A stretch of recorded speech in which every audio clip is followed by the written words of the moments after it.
सभी को राम राम। तो आज हम बालकांड के प्रथम सोपान में वाल्मीकि वेद, ब्रह्मा, देवता, शिव, पार्वती आदि की वंदना का श्रवण करेंगे।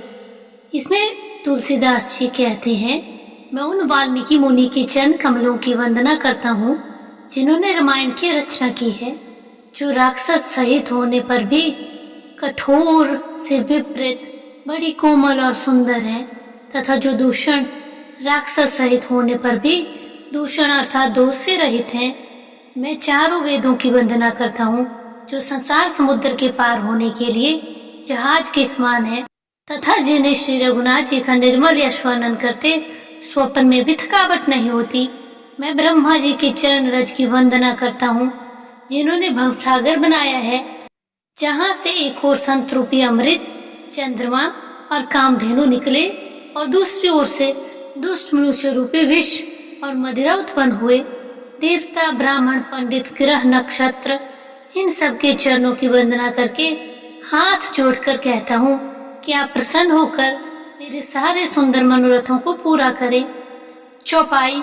पुनि बंदऊ सारद सुर सरिता, जुगल पुनीत मनोहर चरिता, सज्जन पान पाप हरे का, कहत सुनत एक हर अविवेका। भावार्थ। फिर मैं सरस्वती और देव नदी गंगा जी की वंदना करता हूँ।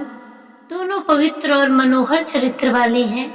गंगा जी स्नान करने और जल पीने से पापों को हरती है, और सरस्वती जी गुण और यश कहने और सुनने से अज्ञान का नाश करती है।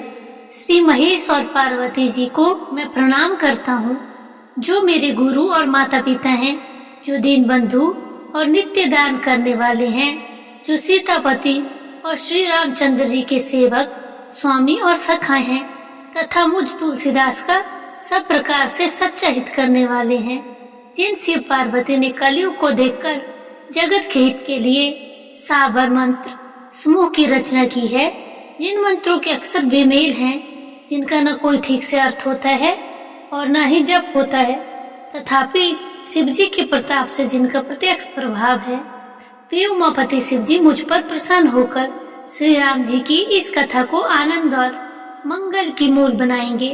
इस प्रकार पार्वती जी और शिव जी दोनों का स्मरण करके और उनका प्रसाद पाकर मैं चाव भरे चित्त से श्री रामचरित्र जी का वर्णन करता हूँ।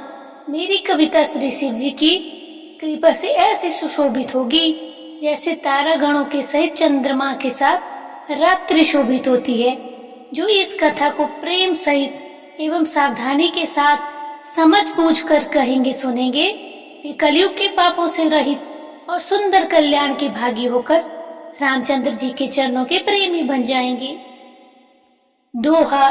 सपने हूँ साचे हूँ मोही पर जो हरि गौरी फसाऊ, तो फुर हो जो कहे हूँ सब भाषा भनीति प्रभाऊ।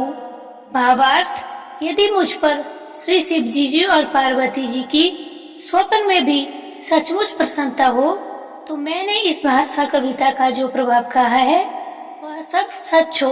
तो इस प्रकार हमारी आज की कथा समाप्त होती है।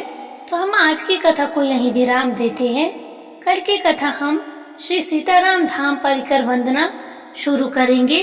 तब तक के लिए सबको राधे श्याम, जय सीताराम।